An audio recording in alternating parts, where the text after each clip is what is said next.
Welcome to Tech Talk with Jared Yellin. I'm so excited to have you, and I'm even more excited to have a very special guest on this episode. Kevin Cadette, Executive Director of Black Angels Miami, is doing such cool stuff in the space of angel investing, creating diversification from the standpoint of ethnicity and gender and investment opportunity. And I'm excited to have him share with you what he looks for as an entire network when it comes to early stage investing. And the reason why this is so relevant is because I know that's what you're looking to do as well. When NASDAQ approached me and said, I want you to host this weekly show with us, they said, we have an audience of people that are looking to invest early stage, specifically in tech, but they don't know what to look for with deals. And if you could try to find experts in the field that can come and just share some insight, it's gonna support them, and that's their primary focus, is to support this beautiful community of executives and entrepreneurs from around the world. So with that, Kevin, thank you so much for being here in the studio with us. Thank you for what you're doing in the world. Let's go back to the early days. Like, Kevin, where did this all begin? You have a very diverse career path, from being an executive to being an entrepreneur and everything in between. I love what you're doing with Black Angels Miami. We'll go there in a bit, but go early on. Like, what does that early career look like? Oh boy, me and technology, I think it's from the beginning of time for me, let's start at college, because before that, I'm a sci-fi geek, Star Wars and everything else. So going to college, I want to be an engineer. I want to create. I want to build. I swear I would have been a physicist if I wasn't an engineer. So undergrad and grad Cornell, late 90s, developing, software developer, consultant. So working with many different companies, building technology solutions, had my own tech team. Went on to another .com, then ended up at Monster.com, architect there, leading a tech team. And it got to a point where I'm really excited by the technology, but I really want to drive what's being developed. This business sense, you can build anything, right? But why? Yeah. Right? So why are we building this? What's the goal? And so in my mind, it wasn't just creating, it was let's drive something forward for the right reasons. So went to Wharton Business School. Whole idea was that I was going to go to another tech giant and do product management, what have you. And I ended up starting a couple of tech companies with a classmate, and working for, I can't remember how many startups since then. A couple of stints at consultant JP Morgan Chase. Working leadership at Johnson & Johnson, but always going back to startups. Love it. What was the first startup? What was the first startup that you brought to life? Or the first one that you're comfortable sharing that you brought to life? Oh my goodness. So the first one, which was business school, really recognized that we were going to be spending a lot of time on our mobile phones. Yeah. And we were really early. And I would like to say, if an angel had blessed us with financing back then, we would have been able to be alive when the iPhone came to market. Wow. And then, who knows what would happen since then. But we were pre-iPhone. Wow. Just a couple years pre-iPhone. And if you really think about it, apps and everything else, that didn't exist. We may have had a basic phone, but the infrastructure and what Apple brought to the table just changed all our lives. So what was that original team? You and a fellow classmate? Yeah, very cool. And so you had this idea, or together you had this idea. And we got into incubators, accelerators. We won an award at graduation.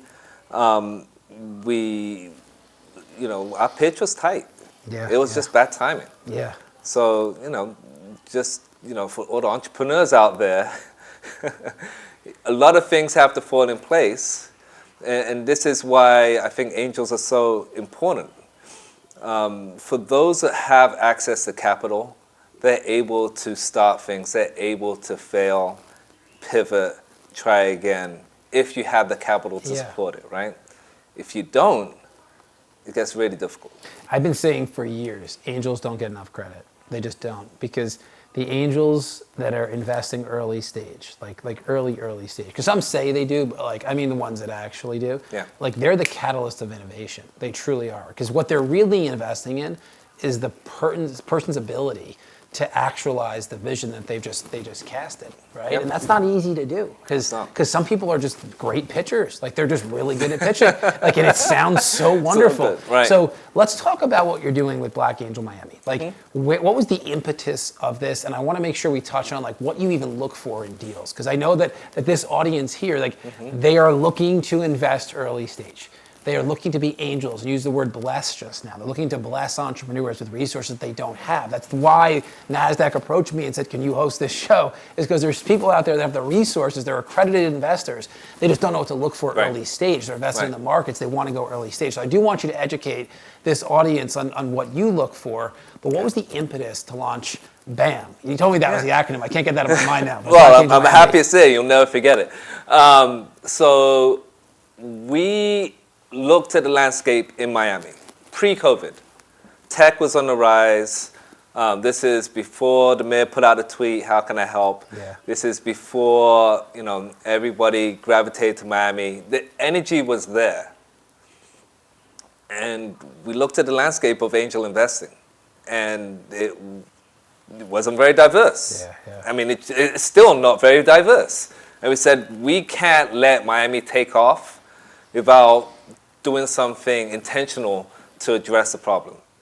So Black Angels Miami was started to bring more people who have the means to invest in startups to the table, not telling them they have to invest, but having the option to invest, being exposed to the tech ecosystem.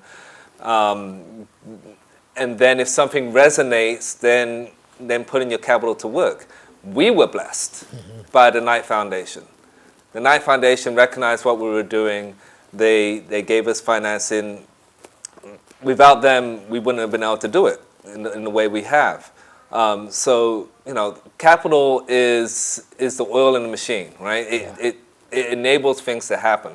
And we all know that if there are more diverse investors, more diverse founders will be funded. So that's important too. Yeah. It's really, I mean, love that. that's critically important. It's critical because it's evening the playing field. This is what we stand to do at Project 10K, is we stand to even the playing field.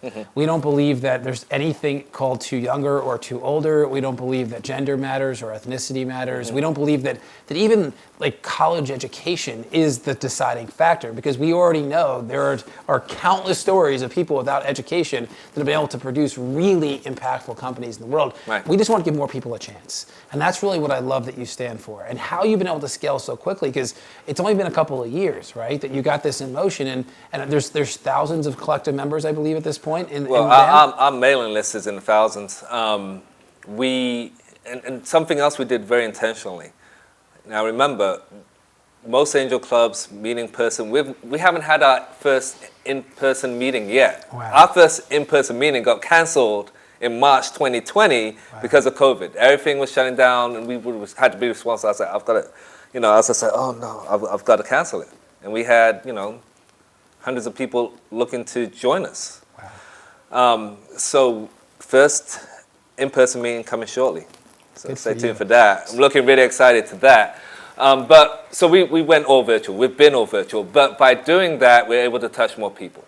So whereas before you would have thought naturally that Black Angels Miami Angels, no, we've got angels coast to coast. That's awesome. And we're able to see founders coast to coast because, we're meeting via Zoom. So they can pitch remotely. Awesome. So we're able to see many deals, give many people exposure, and we haven't put up a paywall. Now that's going to change this year, but we've kept it open. If we're going to bring more people to the table, if we're going to expose people to this space, the education, learning, from notable industry investors about angel investing, then if I put up a paywall, then it becomes a small little group. Without the paywall, you can come to our site, you can see, what people come and say. I've had meetings where I wanted to pull out my notebook and take notes. Luckily, I recorded, but I wanted to take notes because I felt like I was in class. Yeah. Because, people are passionate. Totally. and knowledgeable, and just sharing it makes the difference. Like, if you don't know about it, you can't invest. You can't get. We want to be an on-ramp. Yeah. And that was our thesis in the beginning. And we're so lucky that we were right in Miami was going to take off and being in the right place at the right time. And now, I think it's still just the beginning. This Just momentum is going to keep on going. Yeah. What are you most proud of so far with Black Angel Miami? Like, if you think about the past couple of years, what's like that moment that just stands out to you? We're like, we're doing it. Like, we're doing it. Because there may have been a lot of those. What's the one that stands out to you right now?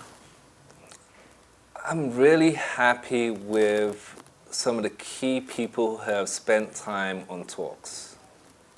And it's not, we've had a lot of great talks from people dropping a lot of knowledge. And they're taking time out of their day to do that, to inform people. The pitches come, right? And by virtue of us being here, our name is very intentional. Yeah. I'm seeing a lot of great founders come through. That's awesome.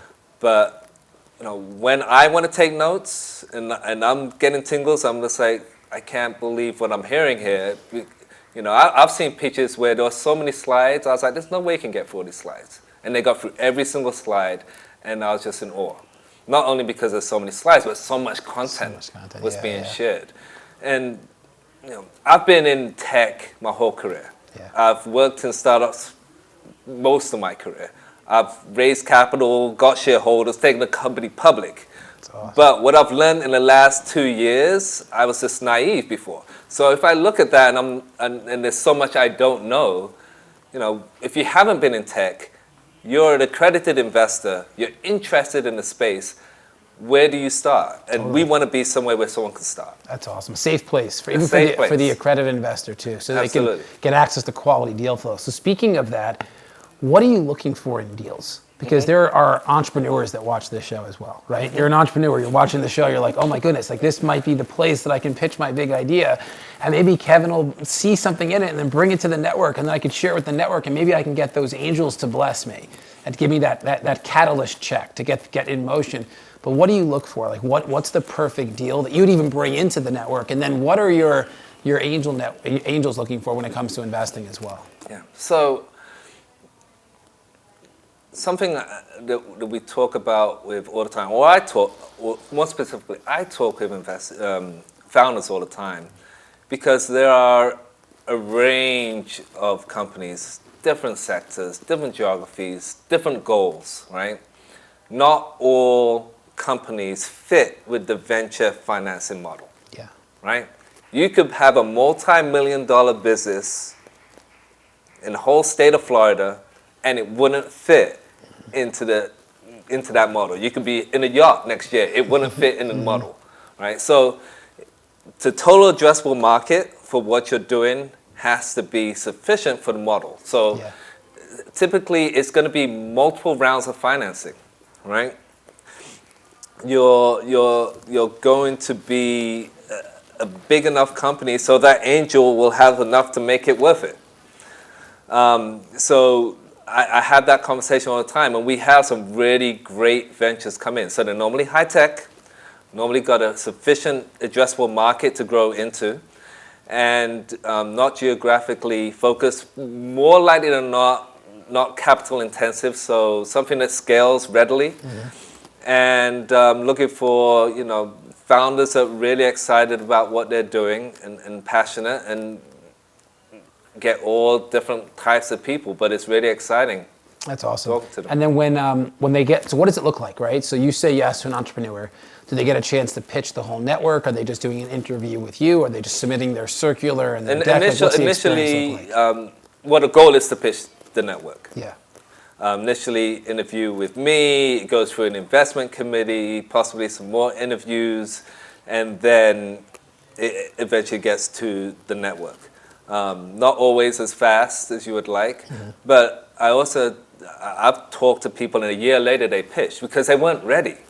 So, founders need to recognize that, getting to pitch, it's your one time up at bat. Yeah. Like you don't come and pitch in front of the whole network multiple times. Now I'll, happy to track back with people, but you want to pitch when you're ready. Yeah. So I've had people wait a long time, and I'll talk to them, and I've honestly said, you can't pitch yet. Yeah. I've also talked to a founder, and I've said, I went through this period a couple of months ago where I was like, you know what, I'm going to make time and interview every single person that has submitted. I won't do that again because it was literally back-to-back meetings for a couple of weeks. So I was just like, this is crazy. But I found some diamonds in the rough. Someone I would not have interviewed because of the materials they sent, but then I saw their MVP, their minimal viable product. I was like, my God, this is real, like it's there. Yeah. I literally told them in that interview, please burn everything, burn every single word. We're going to build this from the ground up, and they're well on their way. Yeah, that's awesome. But we had a similar story. So in the studio, we have people often come and pitch, and it's like a real Shark Tank environment. It's cool. And there was this one person that presented for an hour, and it made it seem like it was a napkin idea, the way that he was presenting it, which for us, there's no such thing as too early, so we're okay with it. And then he made this one comment where he's like, oh no, like we have 27,000 users. I'm like, what? 27,000 users? I'm like, it's a napkin. And he goes, oh no, it's not a napkin. We're $1.2 million in. And it was amazing. And I'm like, why did you leave that to chance? Like, lead with it. Like, declare your moonshot and then show me what you're doing to support the moonshot. Right. And you made a point just now. When you have a chance to pitch, like, that's your one time at bat. And I always tell people, you're one pitch away from having the life that you dreamed of and more. You just never know when that pitch is going to be. And it's so important that you show up to every pitch as if that's the pitch. Like, that's the one that could be the catalyst to make your vision a reality. What are you most excited about right now? You got a lot of cool things happening. Miami tech scene is lit up. There's so much attention, so much focus. It's becoming more diversified because originally a lot of it was blockchain based, NFT based. What we stand to do here at Project 10K is to make it heavily diversified, from SaaS to marketplaces to social platforms to AR, VR. Like, we're going to make it hyper diversified from a company perspective, build true utility. What are you most excited about right now with what you're focused on? I think the tech in Miami speaks for itself for the most part. I mean, that's just exciting, period. I think for us, it's taking it to the next level and growing the network. Yeah. Because, for me, talking to, completely different, most of the people I talk to are not the tech executives that's had a big exit and looking to, I mean, they're joining because they want to meet other like-minded people. But they don't necessarily have to join us for the deal flow. That's like a bonus. Yeah. So I'm meeting doctors, lawyers, just professionals and growing the network. And I'm really excited now because we're going to be meeting in person. Yeah, so the whole dynamic's going to change, and it's going to be a really exciting place to be because so far I've been interacting for the most part through Zoom with most people. Yeah. So that's really, really exciting. It's going to make such a difference too. This is one of the things often that networks don't speak into enough. It's not just about the deal flow. Yeah. It's about the relationships you're going to establish by being part of a group of like-mindedness. Yep. Because to get into the network, for the most part, like, you're an accredited investor or you're close to accredited investor, so you have the financial means to be there. You're a professional, you're successful, you've done something impactful, and now you're around people that think the way that you think, and maybe even think bigger than you, and they expand what's possible. What's your vision at this point? You've done so much in a short period of time where really all the odds were stacked against you in some ways because you didn't have a chance to meet in person. It was a new world that we were living in. But now you've been able to withstand that test of time, which is really remarkable, and I applaud you for it. What's the vision from here? So just being rock solid in Miami. We're still having members everywhere, but meeting it in person. And everyone wants an excuse to come to Miami. So we got members from all over. It's like, so when are we meeting? Yeah. I'm on the next place. So we're really excited to bring everyone together. But then, taking it beyond Miami, in person. Yeah. That's going to happen. But activating more dollars and supporting more entrepreneurs. And, I'll give you an example, right? I was a judge in a pitch competition. I think there were probably 8-10 pitches. My number one pitch didn't come in first place. It didn't come in second place. It was an honorable third place, right? everybody's different. So that diversity of thought is key. You know, if VCs knew what the companies would hit, they'll make way more money than they're making right now, right? We just don't know. Yeah. But that diversity of thought and learning and meeting many different people and talking and learning from them is great. I personally enjoy that. So third place came from me, but the addressable market, going back to that, was 10x everybody else. And they started down their path, they got to a certain point, they realized they didn't do it right, they scaled it back, got it right, and then needed more capital to go forward again. I was like, that's great. It's the That's journey. great. And I understood the market personally because I knew people, I knew who they were going after. And it's things like that I want to support. And I'm in a position where I can talk directly to people and help them. And again, we're a nonprofit. Yeah. You know, we're really excited by the people supporting us, the institutions supporting us. They don't need to get financing through us. I just want to see them succeed, right? Yeah. I can introduce the next Google, Microsoft, Twitter, and I won't see a penny. My salary won't go up, right?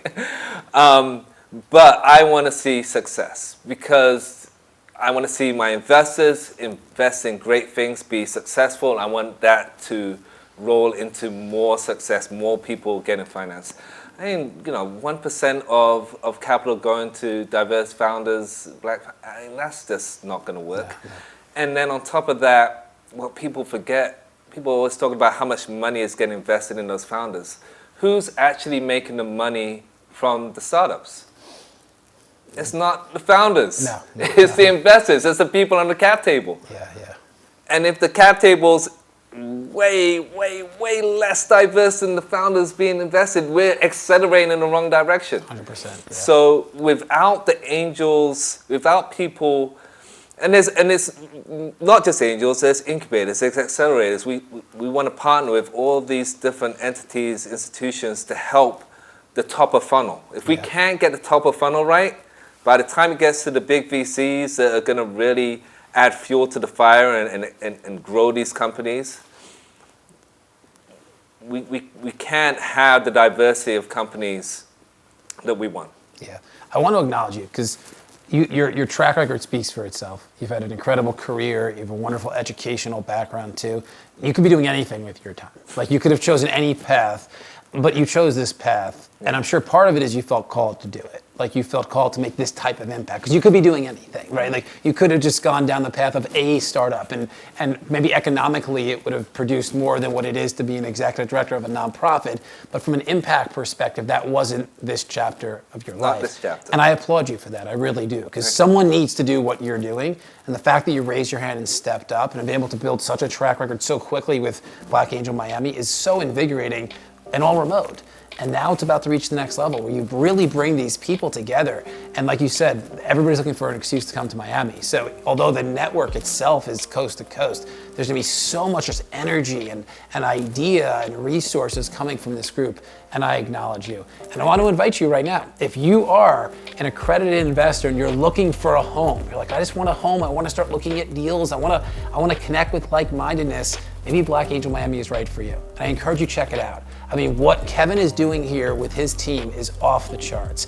And it's happening in Miami, which will become the better Silicon Valley. I keep saying that, it's not the next, it's the better version of it. Because it gives us a chance to have a clean start, a fresh beginning, and we can then build up together. And what you've done here is remarkable. So please check out Black Angel Miami, check out Kevin, get involved in what he's doing, and I appreciate you. I appreciate you for your time, I appreciate you for your attention, and I ultimately appreciate you for the impact that you will have. That's all from Tech Talk with Jared Yellin. We'll see you on the next episode. Bye for now. Bye-bye.